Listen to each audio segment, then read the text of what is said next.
아침에 옷을 입다 문득 배를 만져보며 예전보다 단단해졌다는 느낌이 들 때가 있으실 겁니다. 먹는 양은 줄였는데도 아랫배는 좀처럼 움직이지 않고 하루 이틀 조심해봐도 변화가 없어 괜히 마음만 지쳐가지는 않으셨나요? 저는 진료실에서 지난 수십 년 동안 이런 질문을 정말 수도 없이 들어왔습니다. 박사님, 예전엔 며칠만 덜 먹어도 빠졌는데 왜 지금은 한 달을 조심해도 그대로일까요? 그 질문 속에는 체중보다도 나이 들어가는 몸에 대한 불안과 서운함이 함께 담겨 있었습니다. 저는 올해로 85이 되었고 어느덧 의사로 살아온 시간도 50년에 가까워졌습니다. 지금도 저는 현장에서 사람들을 만나며 몸의 변화를 직접 보고 그 흐름을 기록하고 있습니다. 수만 명의 환자분들을 만나면서 분명히 깨달은 한 가지가 있습니다. 복부지방과 내장지방은 결코 성급하게 반응하지 않는다는 사실입니다. 며칠 만에 빠지는 것은 대부분 물과 내용물이지 진짜 지방은 아닙니다. 그래서 저는 늘 조심스럽게 말씀드립니다. 이 문제는 인내가 아니라 이해의 문제라고요. 그런데 흥미로운 장면을 여러 번 목격하게 되었습니다. 특별한 약을 쓰지 않았고 극단적으로 굶지도 않았는데 아침에 먹는 고구마와 샐러드에 방식만 바꾸었을 뿐인데 한 달쯤 지나자 아랫배가 서서히 정리되기 시작한 분들이 계셨습니다. 숫자가 아니라 몸의 느낌이 먼저 달라졌다고, 속이 가볍고 군것질이 줄었다고 말씀하셨지요. 저는 그 변화를 우연이라고 넘기지 않았습니다. 몇 해 전 만났던 한 환자분이 떠오릅니다. 늘 저녁이면 배가 더부룩해 잠들기 힘들다 하셨고 체중보다 배 둘레가 줄지 않는 것이 가장 큰 고민이었습니다. 그분께 저는 무리한 다이어트가 아니라 아침을 대하는 태도부터 바꿔보자고 말씀드렸습니다. 처음엔 반신반의하셨지만 한 달 뒤 다시 만났을 때 그분은 조용히 배를 만지며 웃으셨습니다. 박사님, 숫자는 크게 안 변했는데 배가 달라졌어요. 그 말 속에는 오랜만에 느끼는 희망이 담겨 있었습니다. 오늘 저는 그 이야기를 서두르지 않고 차분히 풀어보려 합니다. 왜 몸은 최소 한 달이라는 시간을 필요로 하는지, 왜 같은 음식이라도 언제, 어떻게 먹느냐에 따라 결과가 달라지는지, 그리고 나이가 들어서도 무리 없이 실천할 수 있는 방법은 무엇인지, 제 경험과 의학적 관찰을 바탕으로 하나씩 말씀드리겠습니다. 이 영상이 당장 답을 주기보다 여러분의 몸을 다시 믿을 수 있는 계기가 되기를 바라면서 이제 본격적으로 이야기를 시작해 보겠습니다. 많은 분들이 몸의 변화를 이야기하실 때 눈에 보이는 크기 변화부터 떠올리십니다. 허리띠 구멍이 하나 줄었는지, 바지가 조금 헐렁해졌는지, 그런 신호들이 가장 먼저 와닿기 때문입니다. 그런데 여기에는 한 가지 중요한 오해가 숨어 있습니다. 배가 일시적으로 들어가는 현상과 복부 지방 자체가 줄어드는 과정은 전혀 다른 이야기라는 점입니다. 이 둘을 같은 선상에 놓고 생각하면 몸은 쉽게 실망을 안겨주게 됩니다. 진료실에서 종종 이런 이야기를 듣습니다. 박사님, 3일만 굶었더니 허리가 느슨해졌어요. 그 말을 들을 때마다 저는 조심스럽게 고개를 끄덕입니다. 그리고 속으로는 이미 결과를 알고 있습니다. 그 변화의 대부분은 지방이 아니라 몸속에 머물던 수분과 장 내용물이 빠져나간 신호라는 것을요. 실제로 체성분을 살펴보면 지방량은 거의 변하지 않은 채 수분과 내용물만 줄어있는 경우가 아주 많습니다. 지방세포는 그렇게 쉽게 움직이지 않습니다. 특히 나이가 들수록 그 속도는 더 느려집니다. 복부지방, 그 중에서도 내장 지방은 단순히 먹어서 찐 살이 아닙니다. 그것은 몸이 오랜 시간 동안 만들어온 결과물입니다. 스트레스, 수면의 질, 혈당의 흐름, 그리고 호르몬의 균형이 복합적으로 쌓여서 만들어진 저장고에 가깝습니다. 그래서 며칠 굶거나 갑자기 운동을 늘린다고 해서 곧바로 반응하지 않습니다. 몸은 그렇게 급하게 방향을 바꾸지 않습니다. 특히 나이가 들수록 몸은 더 신중해집니다. 지방이 줄어들기 시작하려면 먼저 몸이 이제 저장하지 않아도 괜찮다는 신호를 받아야 합니다. 이 신호를 만드는 것이 바로 호르몬의 안정입니다. 인슐린이 하루 종일 요동치지 않고 스트레스 호르몬인 코르티솔이 과도하게 분비되지 않으며 밤에 잠을 자는 동안 회복의 리듬이 만들어져야 합니다. 이 모든 것이 한두 번의 식사로 이루어지지는 않습니다. 반복과 시간이 필요합니다. 저는 이것을 몸이 새로운 리듬을 배우는 과정이라고 표현합니다. 그래서 제가 늘 말씀드리는 기준이 있습니다. 내장 지방이 눈에 띄게 반응하기 시작하는 시점은 최소 3주에서 4주, 즉 한 달쯤 지난 후라는 것입니다. 이 시간은 결코 길지 않습니다. 오히려 몸의 입장에서 보면 아주 정직하고 합리적인 시간입니다. 그동안 몸은 새로운 식사 패턴을 관찰하고 혈당의 흐름을 재조정하고 저장과 사용의 방향을 천천히 바꿉니다.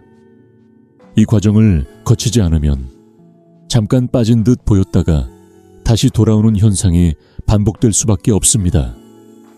간혹 일주일 만에 빠진다, 며칠이면 뱃살이 사라진다는 이야기를 들으실 수도 있습니다. 하지만 그런 방법들의 대부분은 지방을 건드리지 않습니다. 수분을 빼고 몸을 긴장 상태로 몰아넣는 방식입니다. 겉으로는 빠진 것처럼 보여도 몸속에서는 오히려 저장하려는 힘이 더 강해집니다. 그래서 끝나고 나면 더 쉽게 다시 찌게 됩니다. 저는 이런 과정을 수없이 지켜보아 왔습니다. 중요한 것은 속도가 아니라 방향입니다. 몸을 다그치느냐 아니면 설득하느냐의 차이입니다. 복부 지방은 설득당할 때 움직입니다. 반복적으로, 안정적으로, 이제는 괜찮다는 신호를 받을 때 서서히 줄어듭니다. 이 사실을 이해하는 순간 조급함은 조금씩 사라지고 몸을 바라보는 시선도 달라집니다. 이제부터는 그렇다면 그 한 달 동안 무엇이 몸에 그런 신호를 보내는지, 특히 하루 중 어떤 시간이 가장 중요한 역할을 하는지에 대해 이야기를 이어가 보려 합니다. 같은 음식이라도 언제 먹느냐에 따라 몸의 반응은 전혀 달라질 수 있기 때문입니다. 아침이라는 시간대를 조금 다르게 바라볼 필요가 있습니다. 많은 분들이 아침을 그저 하루의 시작 정도로만 생각하시지만 몸의 입장에서 보면 아침 공복은 하루 중 가장 특별한 순간입니다. 밤사이 소화는 마무리되고 위는 비어 있으며 전날 먹었던 음식의 영양도 거의 사라진 상태입니다. 쉽게 말해 몸이 가장 조용하고 가장 순수한 상태로 새로운 신호를 받아들일 준비가 되어 있는 시간이지요. 이때 들어오는 음식은 몸속에서 전혀 다른 대우를 받습니다. 이미 무언가가 차 있는 상태에서 들어오는 음식은 저장의 대상이 되기 쉽지만 공복 상태에서 들어오는 음식은 활용의 방향으로 작용할 가능성이 훨씬 큽니다. 저는 이 차이를 수십 년 동안 현장에서 지켜봐 왔습니다. 같은 식단을 드셔도 아침 공복에 드신 분들과 그렇지 않은 분들의 몸 반응은 분명히 달랐습니다. 특히 채소와 과일이 가진 자연스러운 수분은 아침 공복에 가장 부담 없이 흡수됩니다. 이 수분은 장을 갑자기 자극하지도 않고 속을 더부룩하게 만들지도 않습니다. 전날에 잔여물이 정리된 상태에서 들어오기 때문에 발효를 일으킬 이유도 줄어듭니다. 그래서 아침 공복에 드신 분들은 속이 편하다, 아침부터 몸이 가볍다는 말을 자주 하십니다. 이것은 기분의 문제가 아니라 몸의 반응입니다. 이 시점에 샐러드만 단독으로 드시는 것보다 고구마를 함께 드시는 이유도 여기에 있습니다. 공복에 채소와 과일만 들어오면 몸은 때때로 에너지가 부족하다고 느낄 수 있습니다. 그러면 몸은 비상 신호를 켜고 저장 쪽으로 방향을 틀려 합니다. 하지만 고구마가 함께 들어오면 이야기가 달라집니다. 혈당을 급격히 올리지 않으면서도 안정적인 에너지를 공급해 주기 때문에 몸은 지금은 괜찮다, 저장할 필요가 없다는 쪽으로 인식하게 됩니다. 이 인식의 차이가 하루 전체를 바꿉니다. 아침에 몸이 안정 상태로 출발하면 그날의 식욕과 지방대사 흐름이 달라집니다. 점심에 과하게 당기지 않고 군것질이 줄어들며 저녁에 불필요한 저장 신호가 약해집니다. 저는 이것을 하루 지방 대사의 방향을 잡는 순간이라고 표현합니다. 그 시작점이 바로 아침 공복입니다. 오랜 시간 진료를 하며 저는 같은 질문을 반복해서 받았습니다. 박사님, 먹는 건 똑같은데 왜 저는 안 빠질까요? 그럴 때 식단을 자세히 들여다보면 대부분 시간대가 달랐습니다. 아침을 거르거나 아침이 아닌 시간에 같은 음식을 드신 경우가 많았습니다. 반대로 아침 공복을 지켜온 분들은 한 달이 지나면서 몸의 반응이 달라졌습니다. 체중보다 먼저 아랫배의 느낌이 바뀌고 속이 편안해졌다고 말씀하셨습니다. 아침 공복은 기적을 만드는 시간이 아닙니다. 다만 몸이 가장 솔직하게 반응하는 시간입니다. 이 시간을 어떻게 쓰느냐에 따라 같은 노력이 헛되지 않게 쌓이기도 하고 반대로 아무리 애써도 제자리 걸음이 되기도 합니다. 이제 다음으로는 그렇다면 이 중요한 음식을 아침이 아닌 다른 시간에 먹었을 때 몸에서는 어떤 일이 벌어지는지, 왜 한 달의 노력이 물거품이 되는 경우가 생기는지에 대해 이어서 이야기해 보겠습니다. 진료실에서 자주 듣는 말이 하나 있습니다. 박사님, 저는 저녁에 샐러드를 먹어요. 기름진 건 피하고요. 말씀하시는 표정에는 분명 노력의 흔적이 담겨 있습니다. 그래서 저는 그 말이 틀렸다고 바로 말하지 않습니다. 다만 조용히 덧붙입니다. 문제는 무엇을 드셨느냐가 아니라 언제 드셨느냐라고요. 이 한마디가 많은 분들의 한 달을 갈라놓습니다. 이미 식사가 들어간 위는 쉬지 않고 움직이고 있습니다. 단백질과 탄수화물을 소화하느라 분주한 상태지요. 그 위에 과일과 채소가 들어오면 몸은 그것을 가볍게 처리할 음식으로 받아들이지 못합니다. 특히 저녁 시간에는 위장의 움직임도 느려져 있습니다. 이때 들어온 채소와 과일은 소화보다 발효 쪽으로 기울기 쉽습니다. 그 결과가 바로 더부룩함이고 가스이며 아랫배의 팽만감입니다. 이런 상태를 경험해 보신 분들은 많으실 겁니다. 샐러드를 먹었는데 오히려 배가 더 나온 것 같고 속이 답답해 잠자리가 불편해지는 느낌 말입니다. 몸은 이때 혼란을 겪습니다. 좋은 음식을 먹었지만 시간대가 맞지 않아 제대로 활용하지 못하는 상황이 되는 것이지요.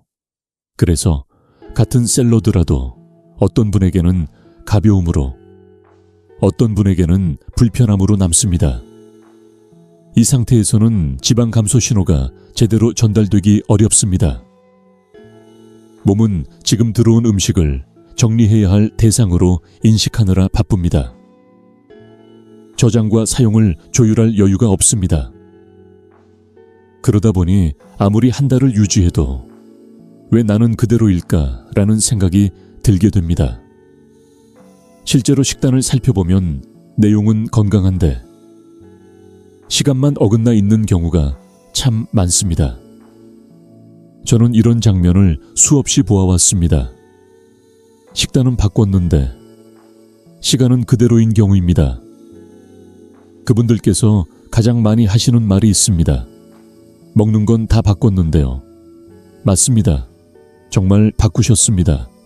하지만 몸이 반응하는 마지막 열쇠는 아직 손에 쥐지 못한 상태인 경우가 많습니다. 그 열쇠가 바로 시간입니다. 특히 저녁 시간은 몸이 하루를 정리하는 방향으로 움직이는 시기입니다. 이때는 새로운 신호를 주기보다 이미 받은 신호를 저장하고 마무리하는 쪽으로 흐릅니다. 그래서 저녁에 아무리 건강한 음식을 먹어도 아침과 같은 효과를 기대하기는 어렵습니다.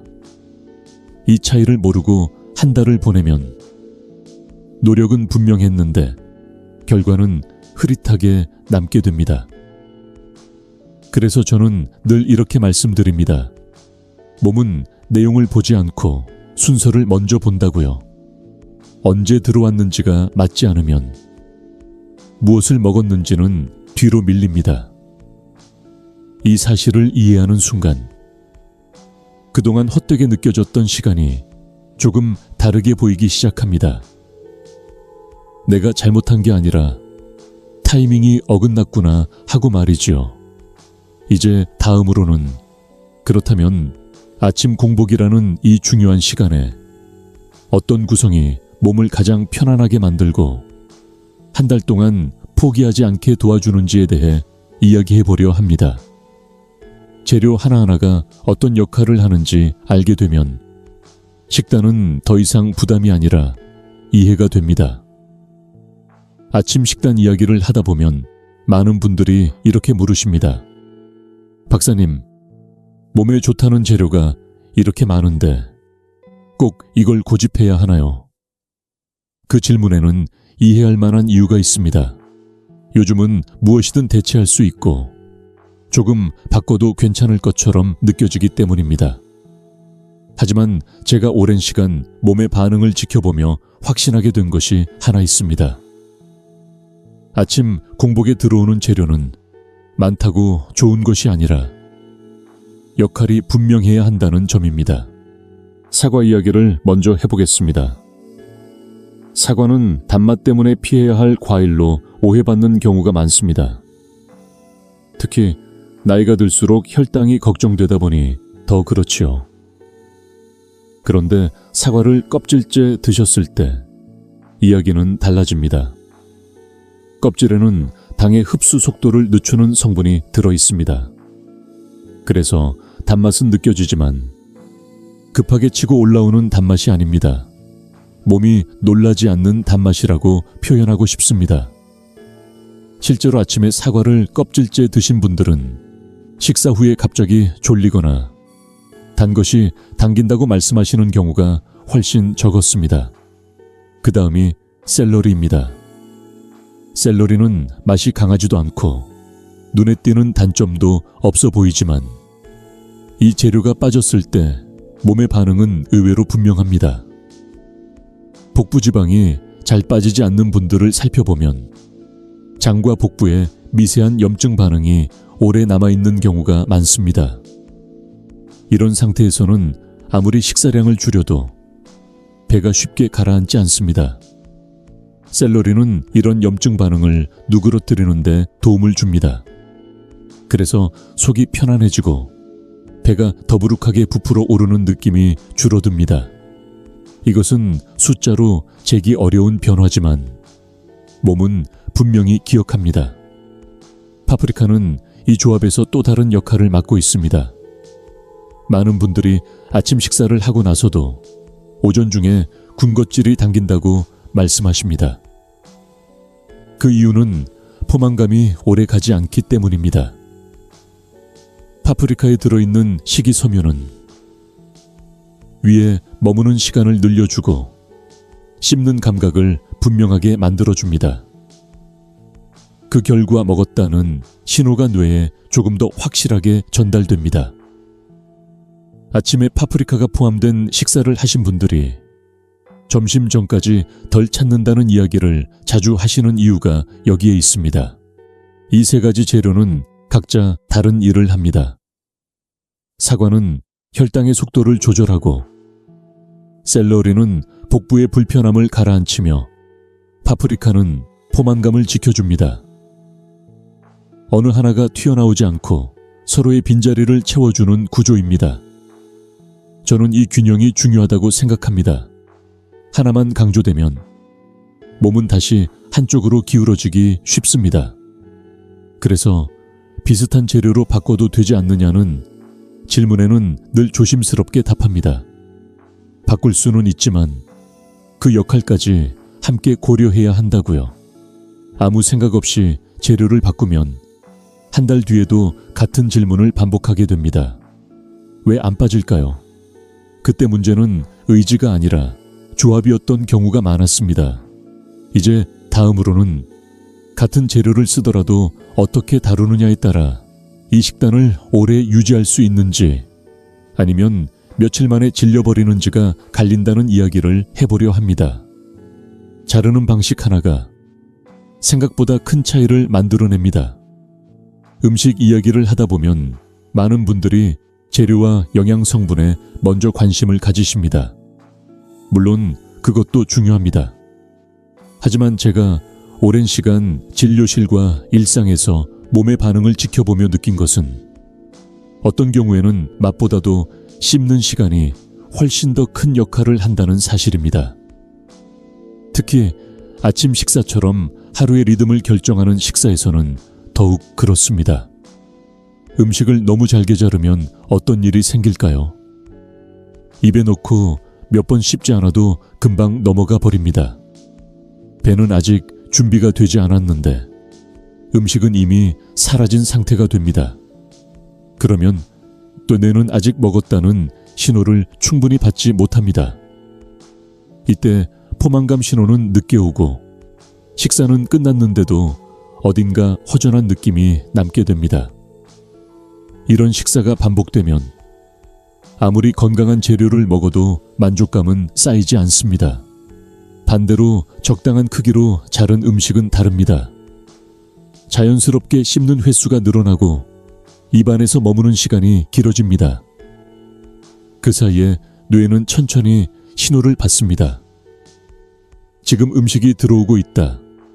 이제 충분하다라는 메시지가 서서히 전달되는 것이죠.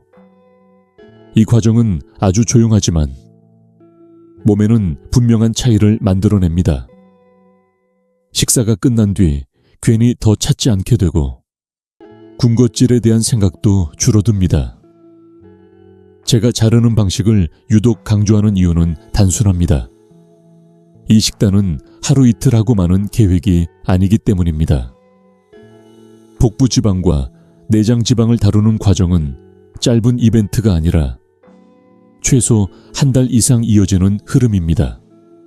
아무리 몸에 좋아도 먹기 불편하고 질리고 부담스럽다면 오래 갈 수 없습니다. 결국 지속되지 않는 식단은 몸을 바꾸지 못합니다. 진료실에서 이런 장면을 자주 봅니다. 처음에는 열심히 준비하시다가 며칠 지나면 귀찮아졌다, 씹기 힘들다, 먹는 게 피곤하다고 말씀하시는 경우입니다.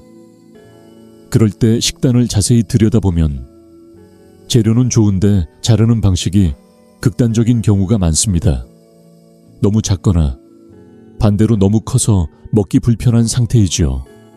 몸은 이런 불편함을 기억합니다. 그리고 어느 순간부터 그 식단을 피하려 합니다. 적당한 크기로 자른 음식은 몸에 부담을 주지 않습니다. 손이 자연스럽게 가고 준비 과정도 과하지 않습니다. 아침마다 또 이걸 해야 하나라는 생각이 들지 않는 것이 중요합니다. 그래야 식단이 의지가 아니라 습관으로 남습니다. 저는 이것이 한 달을 넘기는 가장 현실적인 방법이라고 생각합니다. 또 하나 중요한 점은 씹는 과정 자체가 몸에 주는 안정감입니다. 천천히 씹는 동안 호흡도 자연스럽게 느려지고 몸은 식사에 집중하게 됩니다. 이 작은 차이가 아침을 분주한 시간에서 몸을 정돈하는 시간으로 바꿔줍니다. 그렇게 시작한 하루는 식욕의 흐름도 다르게 흘러갑니다. 그래서 저는 늘 말씀드립니다. 무엇을 먹느냐만큼이나 어떻게 먹느냐가 중요하다고요. 자르는 방식 하나는 사소해 보일 수 있지만 한 달을 이어갈 수 있느냐 없느냐를 가르는 기준이 됩니다. 이 작은 차이를 이해하는 순간 식단은 더 이상 버거운 숙제가 아니라 몸을 돕는 도구가 됩니다. 이제 다음으로는 이렇게 구성된 식단을 한 달 동안 포기하지 않게 만드는 또 하나의 요소, 바로 맛의 균형에 대한 이야기를 이어가 보려 합니다. 단맛과 짠맛이 어떻게 몸을 설득하는지 그 연결고리를 함께 살펴보겠습니다.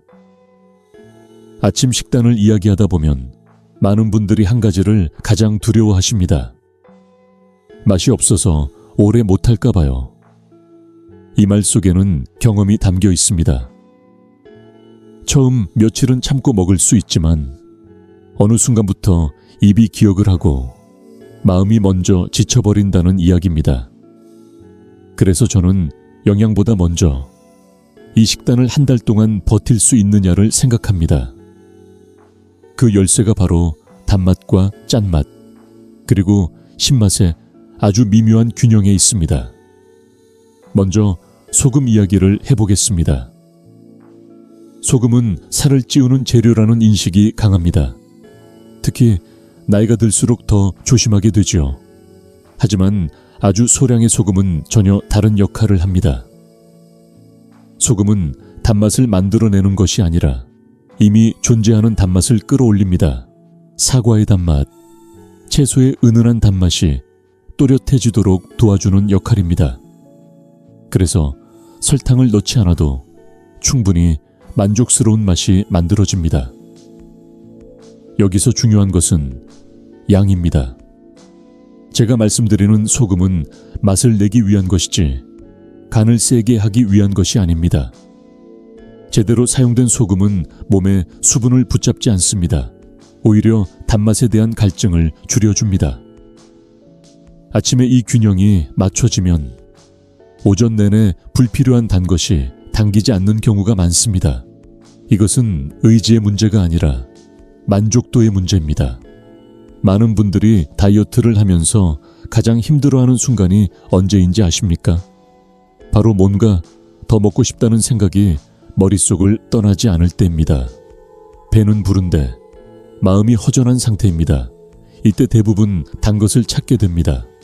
그런데 아침에 소량의 소금으로 맛의 균형을 맞춰주면 이 허전함이 훨씬 줄어듭니다.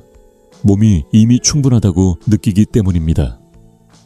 여기에 레몬과 후추가 더해지면 이야기는 또 달라집니다. 레몬의 신맛은 입안을 환기시켜줍니다. 음식의 시작과 끝을 또렷하게 만들어주기 때문에 먹는 과정이 지루해지지 않습니다. 특히 아침 공복에는 이 상큼한 신맛이 몸을 부드럽게 깨워주는 역할을 합니다. 무겁지 않으면서도 선명한 자극이기 때문에 하루를 시작하는데 부담을 주지 않습니다. 후추 역시 중요한 역할을 합니다. 후추는 맵게 먹기 위한 재료가 아닙니다. 아주 소량만으로도 향이 살아나고 씹는 재미가 생깁니다. 매일 같은 재료를 먹더라도 또 이거야 라는 느낌이 들지 않게 만들어줍니다. 이 차이는 생각보다 큽니다. 식단을 포기하는 이유의 상당수는 영양이 아니라 지루함이기 때문입니다. 제가 이 부분을 길게 말씀드리는 이유는 분명합니다. 복부 지방을 줄이는 과정은 단거리 경주가 아닙니다. 최소 한 달, 길게는 그 이상을 함께 가야 합니다. 그 시간 동안 입이 먼저 돌아서 버리면 아무리 좋은 식단도 의미를 잃습니다. 그래서 저는 맛을 참으라고 말하지 않습니다. 대신 맛을 설계하자고 말씀드립니다. 아주 소량의 소금, 과하지 않은 신맛, 은은한 향. 이 조합은 몸을 자극하지 않으면서도 마음을 만족시킵니다. 그러면 식단은 더 이상 참고 버티는 대상이 아니라 자연스럽게 이어지는 일상이 됩니다. 몸은 이렇게 설득될 때 움직입니다. 이제 다음으로는 이 맛의 균형 위에 올라가는 지방의 역할에 대해 이야기해 보려 합니다. 많은 분들이 지방을 줄여야 살이 빠진다고 생각하지만 어떤 지방을 어떻게 쓰느냐에 따라 오히려 몸은 더 편안해질 수 있습니다.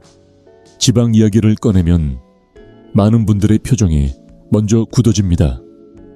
살을 빼려는데 지방을 먹어도 되느냐는 질문이 자연스럽게 따라옵니다.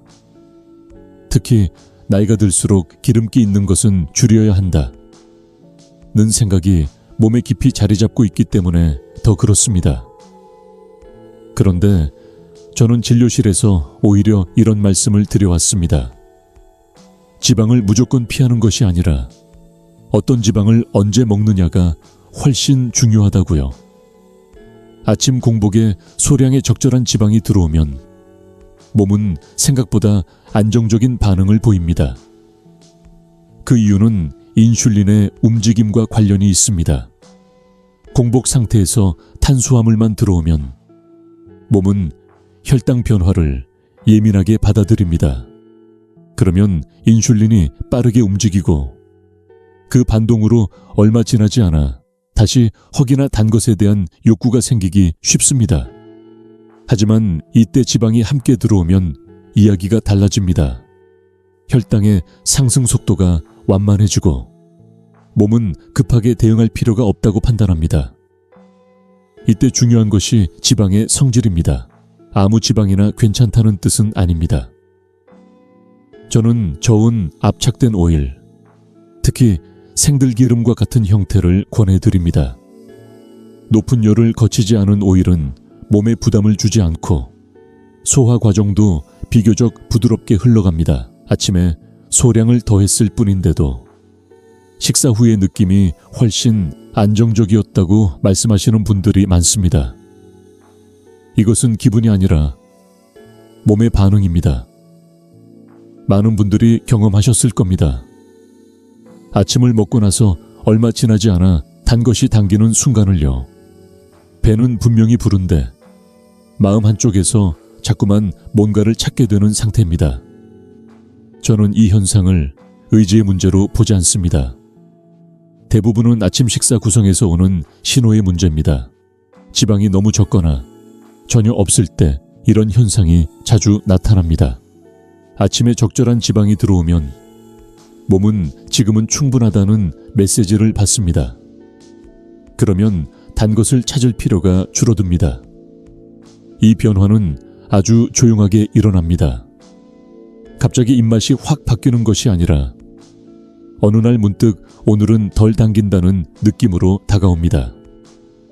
그리고 이런 날들이 쌓이면 하루 전체의 식욕 흐름이 달라집니다. 이것이 바로 복부지방 감소로 이어지는 숨은 연결고리입니다.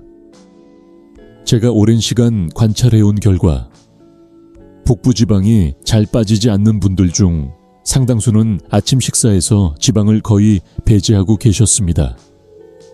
칼로리를 줄이려는 의도였겠지만 결과적으로는 몸을 불안정하게 만드는 경우가 많았습니다. 몸은 부족하다고 느낄수록 저장하려는 쪽으로 움직입니다. 특히 나이가 들수록 그 경향은 더 강해집니다. 그래서 저는 아침 식사를 설계할 때 덜 먹자보다 안정시키자라는 말을 먼저 떠올립니다. 소량의 좋은 지방은 몸을 느슨하게 만들지 않습니다. 오히려 긴장을 풀어줍니다. 그러면 인슐린도 과하게 움직이지 않고 식사 이후에 혈당 흐름도 부드러워집니다.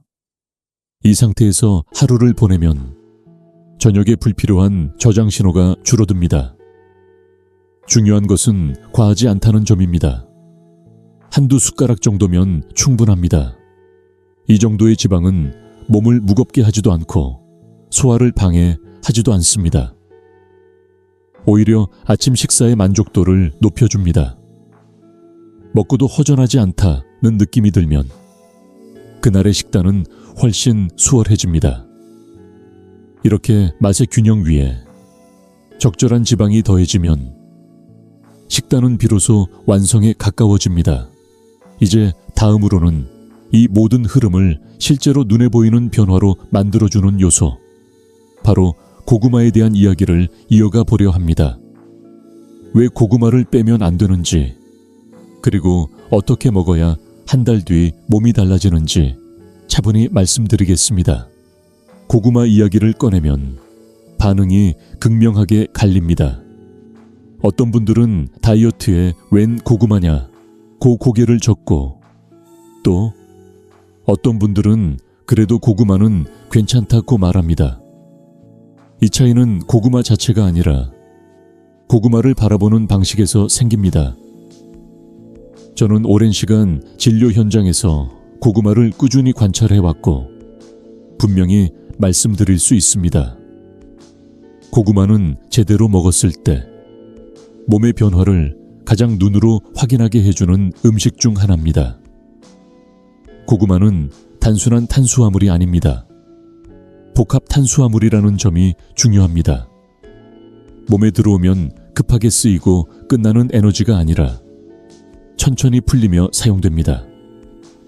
여기에 저항성 전분이 포함되어 있다는 점이 또 하나의 핵심입니다. 이 전분은 바로 지방으로 저장되기보다는 장을 거치며 대사 과정에 긍정적인 영향을 줍니다. 그래서 같은 양을 먹어도 밥이나 빵과는 전혀 다른 반응을 보입니다. 많은 분들이 고구마를 먹고 살이 찔까 걱정하십니다. 그런데 제가 지켜본 결과는 조금 다릅니다. 고구마를 빼고 식단을 유지하신 분들보다 오히려 적정량의 고구마를 포함한 분들이 중간에 포기하지 않고 한 달을 넘기는 경우가 훨씬 많았습니다. 이유는 간단합니다. 배고픔과 기운 빠짐을 동시에 막아주기 때문입니다. 몸이 힘들지 않으니 억지로 참지 않아도 됩니다. 여기서 중요한 것이 조리 방법입니다. 고구마를 굽지 않고 삶거나 찌는 이유는 분명합니다. 굽는 과정에서는 수분이 빠져나가고 단맛은 강해지지만 몸이 편안하게 받아들이는 성질은 줄어듭니다. 반면 삶거나 찐 고구마는 수분이 남아있어 장을 자극하지 않고 대사도 부드럽게 흘러갑니다. 같은 고구마라도 몸이 느끼는 무게는 전혀 다릅니다. 아침에 드실 때의 양도 중요합니다. 제가 권하는 기준은 중간 크기 고구마의 반 개 정도입니다. 많지도 적지도 않은 이 양은 오전 내내 배고픔을 막아주고 기운이 떨어지는 것을 예방해 줍니다. 특히 나이가 들수록 공복 시간이 길어지면 몸은 불안해지고 저장 신호를 켜기 쉽습니다. 이때 고구마가 들어오면 몸은 안정감을 느끼게 됩니다. 이 안정감이 점심을 바꿉니다. 점심에 과하게 당기지 않고 자연스럽게 식사량이 줄어듭니다. 억지로 줄이는 것이 아니라 덜 필요해지는 것입니다. 저는 이 변화를 가장 중요하게 봅니다. 왜냐하면 복부지방은 하루 한 끼의 극단적인 선택이 아니라 하루 전체의 흐름 속에서 줄어들기 때문입니다. 한 달쯤 지나면 비슷한 이야기를 듣게 됩니다. 박사님, 배는 예전보다 덜 고픈데 배는 들어갔어요. 체중계 숫자는 크게 변하지 않았을 수도 있습니다. 하지만 거울 앞에서 느끼는 느낌은 분명히 달라집니다. 아랫배가 덜 단단해지고 속이 편안해졌다는 말을 많이 하십니다. 저는 이 변화를 가장 신뢰합니다. 몸이 보내는 가장 솔직한 신호이기 때문입니다. 고구마는 기적을 만드는 음식이 아닙니다. 다만 몸이 스스로 방향을 바꾸도록 돕는 도구입니다. 배고픔을 참고 버티게 하는 음식이 아니라 참고 버티지 않아도 되게 만드는 음식입니다. 그래서 저는 고구마를 빼지 말라고 말씀드립니다. 대신 제대로 먹자고 말씀드립니다. 이제 마지막으로 이렇게 한 달을 보냈을 때 몸에는 어떤 변화들이 자연스럽게 나타나는지, 그리고 이 과정을 어떻게 받아들이면 좋을지에 대해 정리하며 이야기를 마무리해 보려 합니다. 서두르지 않아도 괜찮다는 이야기, 그 이유를 함께 나누겠습니다. 여기까지 함께 오신 분들이라면 이제는 조금 다른 시선으로 자신의 몸을 바라보고 계실 거라 생각합니다. 몸은 우리가 다그칠수록 더 움츠러들고 서두를수록 더 느려집니다. 특히 나이가 들수록 그 경향은 분명해집니다. 하지만 한편으로 몸은 아주 정직합니다. 방향만 맞으면 시간을 들인 만큼 반드시 답을 줍니다. 오늘 말씀드린 이야기를 다시 복잡하게 기억하실 필요는 없습니다. 핵심은 단순합니다. 아침 공복이라는 가장 열린 시간에 몸을 놀라게 하지 않는 방식으로 먹는 것, 저장이 아니라 활용의 신호를 보내는 것, 그리고 그것을 최소 한 달 동안 꾸준히 이어가는 것입니다. 단짠의 균형을 맞춘 샐러드, 삶거나 찐 고구마, 과하지 않은 좋은 지방, 이 모든 것은 몸을 시험하기 위한 도구가 아니라 몸을 안심시키기 위한 선택입니다. 이렇게 한 달을 보내면 많은 분들이 같은 변화를 경험합니다. 아랫배가 서서히 정리되고 이유 없이 더부룩하던 느낌이 줄어들며 점심과 저녁의 식사량이 자연스럽게 달라집니다. 억지로 줄인 것이 아니라 덜 필요해진 상태입니다. 저는 이 변화를 가장 신뢰합니다. 몸이 스스로 방향을 바꿨다는 신호이기 때문입니다. 그래서 저는 될까요? 라는 질문 대신 이렇게 말씀드리고 싶습니다. 몸에게 한 달의 시간을 주시라고요. 비교하지 말고, 재촉하지 말고, 어제보다 오늘을 조금 더 편안하게 보내는데 집중해 보시기 바랍니다. 결과는 생각보다 조용하게, 그러나 분명하게 다가옵니다. 증명은 말이 아니라 몸이 합니다. 이 영상이 여러분의 하루, 그리고 한 달을 조금 다르게 시작하는 계기가 되었기를 바랍니다. 도움이 되셨다면 이 자리에서 함께 해주시고 다음 이야기에서도 다시 뵐 수 있기를 기대하겠습니다. 저는 언제나 여러분의 몸이 스스로 회복하는 그 과정을 진심으로 응원하겠습니다. 오늘도 잘 해내셨습니다. 고맙습니다.